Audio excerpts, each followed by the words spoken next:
Mangalayatan university का अपना radio station radio Narad 90.4 FM, जन जन की मंगलवाणी।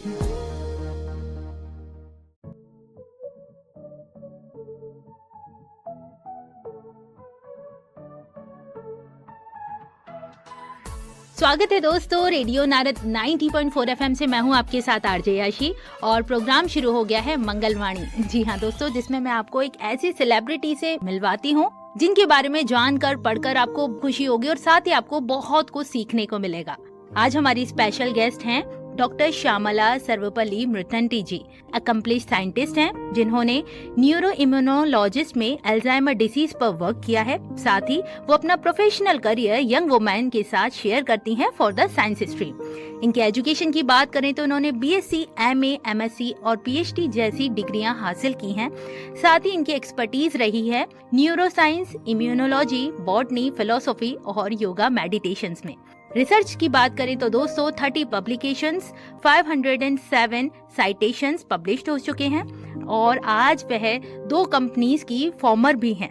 इसके साथ ही म्यूजिक थेरेपी और बॉडी माइंड हीलिंग में उनकी महारत हासिल है और साथ ही आगे भी उसको कंटिन्यू कर रही हैं। इसके अलावा she is close to $1 million in Alzheimer research grant. इसके साथ ही उन्हें काफी अवार्ड से सम्मानित किया गया है, जिसमें उनके लाइफ अचीवमेंट अवार्ड्स भी शामिल हैं। योगा मास्टर हैं। इतनी सारी पर्सनैलिटीज के साथ आज हमारे साथ हैं। मैम, मैं आपका मंगलायतन विश्वविद्यालय के रेडियो नारद में और इस मंगलवाणी कार्यक्रम में बहुत बहुत स्वागत करती हूँ। धन्यवाद। मैं बहुत खुश हूँ कि मेरे को चांस मिला है आप लोगों से बात करने का और सबको थोड़ी सी जो ज्ञान मुझे है सबके साथ बांटने का। ये तो आपकी खूबसूरती है मैम, जो आपसे इतना कुछ जानने को हमको मिलेगा। जैसे मैंने आपके बारे में पढ़ा, आपने यंग जनरेशन्स को इंस्पायर करने के लिए साइंस में काफी मेहनत की है। तो आपसे जानना चाहूंगी importance and scope of science for the young generation. मैं यंग जनरेशन से एक बात करना चाहती हूँ कि मैं जब छोटी थी, जब से मुझे एक चीज की बहुत जिज्ञासा थी कि मैं बहुत साइंटिफिक माइंड हूँ। सब जानना चाहती हूँ, सेल में क्या है, सितारे क्या है, चांद कैसा है। You have to have passion यानी you have to the scope for learning। ये पैशन मेरे में बचपन से है। और दूसरी खूबसूरती मेरी टैलेंट है। मुझे हमेशा कहा करते थे कि I think out of the box। अगर एक प्रॉब्लम मेरे सामने आ जाए तो मैं दूसरी तरफ सोचती हूँ। इसका मेरा सफलता ये मिला है कि इस because of my out of the box thinking talent के वजह से मुझे जो 12 मोनोक्लोनल एंटीबॉडीज लगातार न्यूरो साइंटिस्ट ने हमारे लैब में 8 जन ने 2 साल एक भी बना नहीं पाए, मैं 12 के 12 बना चुकी हूँ। और मैं बना ही नहीं चुकी हूँ, मैं एंटीबॉडीज के द्वारा मैं एक कंपनी भी फॉर्म करी हूँ कि डायग्नोस्टिक साइंटिस्ट को भी अगर मार्केटिंग करना है तो टेक्नोलॉजी ट्रांसफर में जाके उनसे मदद मांगी हूँ कि यू शुड हेल्प मी। सो ऐसे कंपनीज भी फॉर्म करी हूँ। और दूसरी चीज है आई एम मल्टी टैलेंटेड, यानी मेरी ज्ञान एक फोकस एक ही सब्जेक्ट में नहीं है। मैं बॉटनी में पीएचडी कर चुकी हूँ। मैं एंटीबॉडीज के द्वारा इम्यूनोलॉजिस्ट हूँ और न्यूरोसाइंस में मेरी माँ अल्जाइमर्स में she passed away at age 65। तो I wanted to know what is happening to her, what is Alzheimer's. तो then I studied and I tried to connect कि अल्जाइमर्स में क्या होता है, कनेक्ट द डॉट्स कि उसमें बीटा अमाइलॉइड एब्नॉर्मली क्लीव होता है और इसके वजह से अल्जाइमर्स आ रहा है। ये हाइपोथेसिस 30 ईयर्स से चला आ रहा है। पर मैंने जब ग्रांट लिखा तो मैं सोच रही थी कि ये एब्नॉर्मल 60 ईयर्स में क्यों होता है, तो यंग लोगों में क्यों नहीं होता है। It has to be age related factor, number 1। Number 2, अगर ये इतना छोटा पीस है और ये एब्नॉर्मल है तो अपना इम्यून सिस्टम इसको क्यों निकाल दे, because anything which is not needed for the body the immune system is intelligent enough to discard it. तो ये इम्यून रिकॉग्निशन साइट को कैसे एस्केप किया। Number 2, number 3 is how it is destroying only those neurons which are meant for memory and cognition। इस connecting dot से मैंने एक grant लिखा तो मुझे करियर डेवलपमेंट अवार्ड मिला।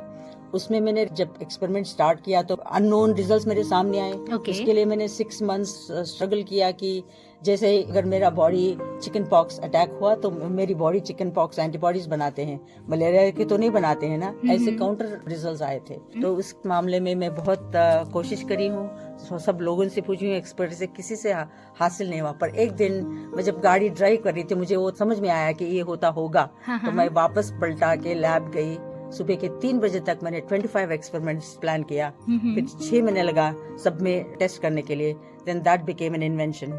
मेरा काम बहुत आगे बढ़ा, यानी पॉपुलराइज हुआ रेडियो में, टीवी में, and then I wrote a big grant. Then उसके बाद मुझे $700,000 की अल्जाइमर्स रिसर्च पे एज ए प्रिंसिपल इन्वेस्टिगेटर मुझे भी ये ग्रांट मिला है। उस पे मैंने ऑलमोस्ट अल्जाइमर्स पे 25 इयर्स काम करी हूँ। तो आज आप यंग जनरेशन को कैसे इंस्पायर करते हो साइंस के लिए? मैं एक औरत हूँ। ओके। मैं अमेरिका गई हूँ बहुत 2 सूटकेस के साथ या 5 सूटकेस और मैं प्रेग्नेंट थी। ओके। पर वहाँ गई हूँ विदाउट एनी फाइनेंशियल सपोर्ट और हेल्थ। पर एक बात है कि चाहे मैं औरत हूँ, चाहे हूँ माँ हूँ, चाहे रिस्पॉन्सिबिलिटी हूँ, बट एक चीज मेरे में हमेशा जागृत रहा, which is the inspire to know knowledge. ये ज्ञान के पीछे तो मेरी मदर ने कहा कि भगवान की ज्ञान तो समुंदर है और तुमको हमेशा समझना चाहिए, तुमको जो मालूम है वो सिर्फ एक बूंद है। इसलिए ये जो जानने की है, ज्ञान पाने की है, ये तो कभी मरना नहीं चाहिए। ये तो कभी नहीं मरा, चाहे मैं कोई भी स्टेज में पास हुई, चाहे मैं औरत हूँ, शादी हूँ, कोई भी रिस्पॉन्सिबिलिटीज को मैंने निग्लेक्ट नहीं किया। पर ये ज्ञान के पीछे मैं आज तक, मैं 70 इयर्स हूँ, but still I go and I learn. I'm writing a book called as Being and Becoming, Quantum Mechanics and Yoga Vasishta के ऊपर। तो सीखते रहती हूँ, सीखना का तो कोई अंत है ही नहीं। बिल्कुल नहीं। अच्छा मैम, ये बताएं कि आपको पढ़ने का शौक शुरू से था, क्योंकि आपकी एजुकेशन में मैंने देखा आपने काफी डिग्रियां हासिल की हैं, या क्योंकि आपको किसी भी चीज को जानने की क्यूरियोसिटी थी, उसकी वजह से ये और ज्यादा बढ़ गया? मेरे में सबको जानने की चीज बहुत बचपन से है। फॉर एग्जाम्पल, मैं बचपन में मेडिटेशन करती थी तो सूरज में से वो छोटे छोटे तिनके नजर आते थे, मैं उनको ऑब्जर्व करती थी कि ये क्या है। और फिर अभी देखो वो हिग्स बोजान, उसमें उन्होंने नोबेल प्राइज मिला उसको। तो ये जानने की जिज्ञासा मेरे बचपन से है।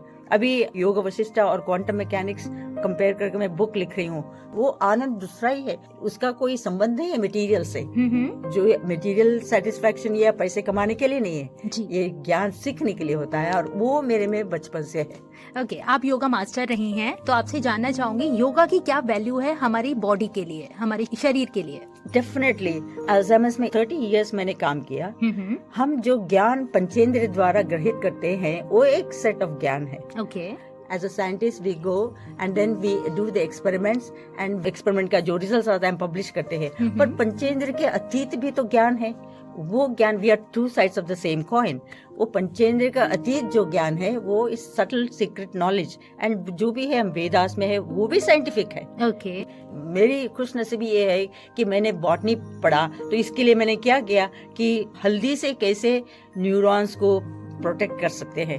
यानी न्यूरॉन्स ब्रेक हो रहा है, अल्जाइमर्स में क्या हो रहा है, we have 100 billion neurons and 1000 trillion connections.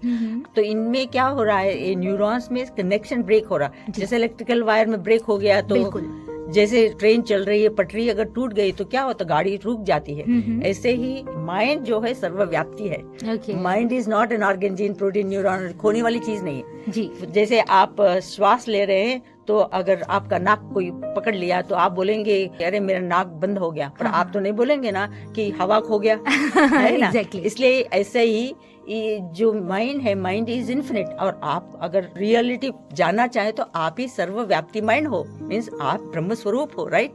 तो इसलिए ये माइंड जो है न्यूरॉन्स के द्वारा वर्क करता है, यानी माइंड ट्रैवर्सेस वाया दिस न्यूरॉन्स। इसलिए हमको सब जानते हैं। बट अगर न्यूरॉन्स अगर ब्रेक हो रहे हैं तो माइंड इज स्टैग्नेटेड। तो मैं तो ये कहती हूँ कि माइंड खो नहीं गया पूरा, पर स्टैग्नेट हो गया इनमें, यानी रुक गया है। तो इसलिए पहले पहचानना है कि ये न्यूरॉन्स क्यों ब्रेक हुए और how to revive them back. अभी मैंने 30 पेपर पब्लिश किया कि शुगर जाके उसके रिसेप्टर से बाइंड करता, और that is what is causing inflammation, oxidative damage and loss of particular neurons. ये मैं सारे 7 मॉडल्स में करी हूँ, सेल कल्चर मॉडल, मंकीज में, प्राइमेट मॉडल्स में, ह्यूमंस में, और सब में बताया है कि ये हो रहा है। ये मैं जानती हूँ साइंटिफिकली। फिर भी द क्वेश्चन इज दैट ये बीटा एमिलॉइड वैक्सीन से क्या याददाश्त वापस आ सकता है? नहीं। 30 साल से तो वो काम कर रहे हैं वैक्सीन से, you can improve your immunity, but fundamental question is that ये ब्रेक क्यों हो रहे हैं? तो अगर पूछेंगे तो then it comes back to your behaviour, aggressiveness, उसमें क्या है, the anxiety, depression, and your wrong food habits, everything is related to the synaptic connection loss. पर ये मैंने ये किया है कि म्यूजिक जो है, म्यूजिक में प्यार, क्योंकि जो सृष्टि आई है वो नाद शब्द ब्रह्म, नाद से पहले आई, नाद यानी रिदम, तो नाद जो है सबको यूनाइट करता है। साइंटिफिक पब्लिकेशन आया है, when you listen to a music there is a dancing of this neurons in the brain, so there is a symphony of orchestra in the brain, so neurons भी एक दूसरे से जुड़ रहे हैं और डांस कर रहे हैं। सो म्यूजिक जब सुनते हो, एक तो आपको आनंद आता है अंदर से, यानी हर तरफ की जैज म्यूजिक कैसे नहीं, पर हीलिंग म्यूजिक और जो क्लासिकल म्यूजिक है, उससे क्या होता है, आप एक तरफ के आनंद प्राप्त करते हो और न्यूरॉन्स भी यूनाइट करते हैं। So the music has power of healing. So music सुनने से, और music, yoga, meditation, I call it as psycho-neuro-immunotherapeutic approach, because your thoughts are dictating your immune system. Your immune system is counter-affecting your behavioral pattern. Your behavioral pattern is again influencing your intellect, यानी तुम्हारी ज्ञान को और विज्ञान को. Should I take my soul from the animal level to the higher level or to the lower level? You know, okay, ma'am. Next question is mine कि basically fast food जो होता है वो हमारे स्ट्रेस और डिप्रेशन में कितना helpful होता है या कितना और ज्यादा एक इंसान को डिप्रेस कर देता है? What was the role of fast food in neurons or in stress or in depression? Unfortunately fast food में जो बहुत ही ऑयली फूड खाते हैं, अभी देखो मैंने बॉटनी में पीएचडी किया है, अब आप स्पिनाच ही ले लो, सन की एनर्जी जाके क्लोरोप्लास्ट में ट्रैप हो रहा है, यानी जो हम लीफी वेजिटेबल्स खाते हैं तो we are directly consuming the sun's energy, वो अपने को रिजुविनेट करता है।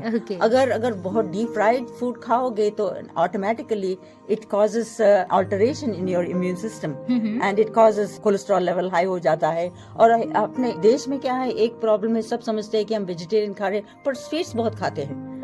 स्वीट्स तो ये तो पॉइजन है, ये तो 60 इयर्स में sugar is the root cause of all age related disorders, इसलिए शुगर कंजम्पशन कम करना चाहिए और ग्रीन वेजिटेबल्स वगैरह ज्यादा खाना चाहिए, और एक्सरसाइज भी तो इम्पोर्टेंट है, और mind controlling also, everybody has to learn how to control. छोटी अननेसेसरी चीजों में माइंड को स्ट्रेस नहीं करना चाहिए, और अपनी भगवान का दिया और किसी कंपैरिजन नहीं है ना।